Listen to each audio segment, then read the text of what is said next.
కుంభరాశి వారికి ఈ సంవత్సరం అనుకూలంగా ఉందని చెప్పవచ్చు. గ్రహగతులు పరిశీలించినట్లయితే శని ధనస్థానంలో ఉన్నారు. ఏలినాటి శని నడుస్తోంది. జన్మరాశిలో రాహువు, సప్తమంలో కేతు ఉన్నారు.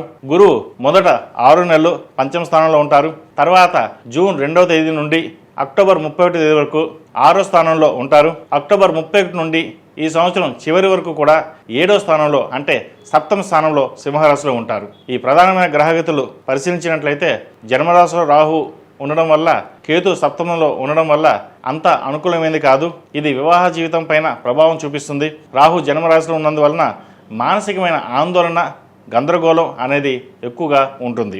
సంవత్సర ప్రథమార్థంలో గురుగ్రహ అనుకూలత వల్ల ఆర్థికంగా అనుకూలంగా ఉంటుంది. ఆశించిన అభివృద్ధిని సాధించగలుగుతారు. ఊహించని ధనలాభాలు అందుకోగలుగుతారు. గతంలో పెట్టుబడి పెట్టిన వాటికి నుండి రాబడి రావడం మొదలవుతుంది. సంవత్సరం ద్వితీయార్థం అనగా జూన్ 2వ తేదీ నుండి అక్టోబర్ 31వ తేదీ వరకు గురువు 6వ స్థానంలో ఉంటారు కాబట్టి రోగస్థానంలో ఉండడం వల్ల వృత్తిపరంగా పోటీతత్వం పెరుగుతుంది.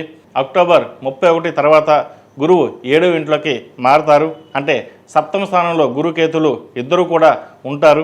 సప్తమ స్థానంలో గురుకేతులు ఇద్దరు ఉండడం వలన గణేష యోగం అనేది ఏర్పడుతుంది. సంవత్సరం ప్రథమార్థంలో భార్యాభర్తల మధ్య ఏర్పడిన విభేదాలు గురు సప్తమ స్థానంలోకి వచ్చిన తర్వాత ఇబ్బందులన్నీ తొలగిపోతాయి. భార్యాభర్తల మధ్య అన్యోన్యత అనేది పెరుగుతుంది. అదేవిధంగా నూతన ఉద్యోగ ప్రయత్నం చేస్తున్న వారికి శని మరియు రాహు వలన ఉద్యోగ అవకాశాలు ఆలస్యం అవుతాయి. ఉద్యోగపరంగా అనుకున్నంత విజయం దక్కకపోవచ్చు. ఉద్యోగం మారాలి అనుకునేవారు మాత్రం 1-2 సార్లు ఆలోచించి నిర్ణయాలు తీసుకోవాలి. ఈ రాశిలో మించిన విద్యార్థులకు కాలం అనుకూలంగా ఉంటుంది. పంచమంలో గురువు ఎప్పుడైతే 6ంట మారారో విదేశీ సంబంధించిన వ్యవహారాలు వీరు చక్కగా కలిసి వస్తాయి. జన్మరాశిలో రాహు ఉన్నారు. ఏదైనా ఒక నిర్ణయాలు తీసుకునేటప్పుడు తడబడకుండా ఆలోచించి నిర్ణయాలు తీసుకోవాలి. కష్టే ఫలి అన్నారు పెద్దలు. కష్టం తగిన ప్రతిఫలం ఈ సంవత్సరం లభించే దశగా గ్రహగతులు గోచరిస్తున్నాయి. శని కూడా మీకు అనుకూలంగా ఉన్నారు. ఖర్చులు తగ్గుతాయి. విదేశాలకు వెళ్ళాలనుకునే ప్రయత్నాలు ఏవైతే ఉన్నాయో అవి కలిసి వచ్చే అంశంగా చెప్పవచ్చు. ప్రభుత్వం సంబంధించిన వ్యవహారాలు వీరు బాగా కలిసి వస్తుంది. ప్రభుత్వ ఉద్యోగం కోసం చేసే ప్రయత్నాలు ఏవైతే ఉన్నాయో అవి కలిసి వస్తాయి.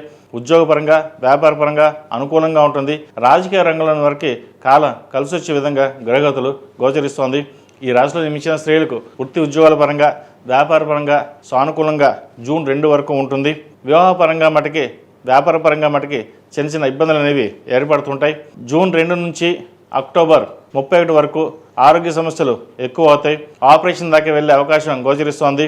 కాస్త జాగ్రత్త వహించడం చెప్పదగింది. ఇబ్బందులు ఉండే అవకాశం ఎక్కువగా గోచరిస్తోంది. ఈ రాశి వారికి ఏలినాటి శని నడుస్తుంది కాబట్టి 8 శనివారాలు శనికి తైలాభిషేకం చేయించడం, అదేవిధంగా ఆంజనేయ స్వామి వారికి ఆకుపూజ చేయడం చెప్పదగిన సూచన.